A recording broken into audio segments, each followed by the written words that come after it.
We're now on tab 3 of setting up your Kookaburra account. Let's have a look at your pickup and delivery options, starting with your pickup options. Now, you may or may not provide an option for pickup. Potentially you've got a commercial kitchen or maybe a registered home kitchen, and if that's the case and you're just providing delivery, then you can uncheck the pickup box like this and just go straight onto your delivery options. However, if you are allowing people to pick up, please go ahead and add in a location. If you've got multiple locations, you can add those in.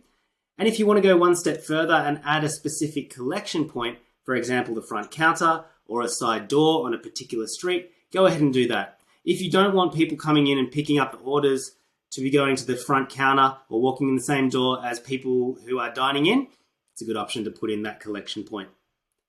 Once you're finished with that, let's move on down to delivery. Now, if you do provide the option for delivery, go ahead and check this box here, and we start off with the options for minimum spends. The top option is a minimum spend for people to access delivery in the first place, and your second option down is a minimum spend for people to access a free delivery. This is a great option here if you want to incentivize a minimum spend or to increase that average customer spend. When we move on down to the next section, we now go on to our delivery zones and setting up your delivery zones.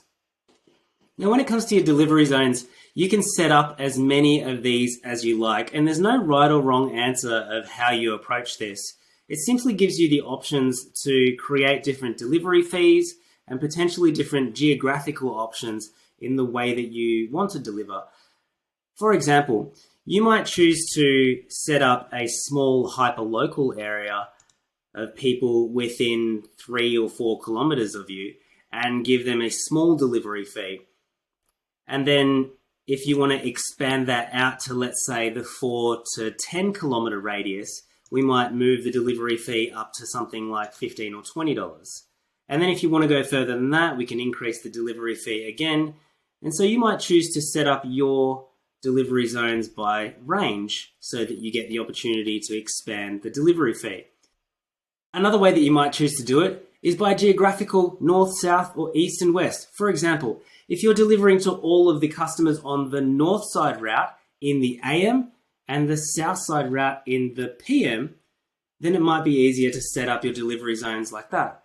Or your east side route on one day and your west side route on another day. It allows you to plan all of your deliveries that are in one area, in one spot, and then in a second area, another way.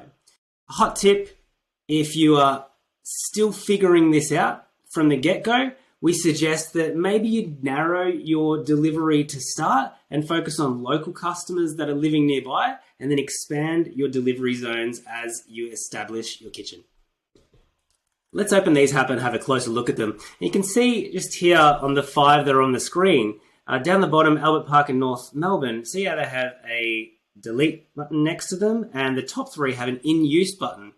It goes to show you that you can select to use or not use delivery zones at any point as well. So feel free to create them, save them. They'll be sitting in here as drafts. Let's open that up. And when we do, we'll have the opportunity to add in suburbs in a number of different ways. We can do it by putting in the postcode that we are in. Melbourne, in this case, is 3,000, and then choosing a minimum radius from that. So like we gave in the example before, we might say 2, 3, or 4 kilometers from us and choose minimum radius 0, maximum radius 4, and it will add the suburbs automatically. If you would like to delete a particular suburb from there because you think that it doesn't fit in that radius or it's just going to be a little bit awkward for deliveries, you can do that manually. And you can add the delivery fees for each suburb manually as well. Another way you might like to do this is by clicking on the right-hand side tab and adding a suburb in manually yourself. Now, one thing that you might like to do here, if you want to get a closer look, is just open up Google Maps and search the suburb that you're in, search for your venue. In this case, I'm in Lilydale, and then I'm going to zoom out a little bit and have a look at the suburbs here. Now, you could choose to use this to help you get some perspective on your delivery radius or which way you want to deliver. Okay, if we head on back over here, you can have a look at delivery zones and edit those whenever you want to. If you feel like you need to raise your delivery fees, you can change those whenever you want to as well. The last step on this page is to set up your free Rootific account. Rootific is an amazing program which allows you to plug in all of the addresses that you're delivering to, and it automatically chooses the fastest route for all of those addresses and puts them in a line. It's got some amazing other features as well. I'll let you go and check those out for yourself on the Rootific website, and we will also link through to a more detailed demo and a blog on how that program works too.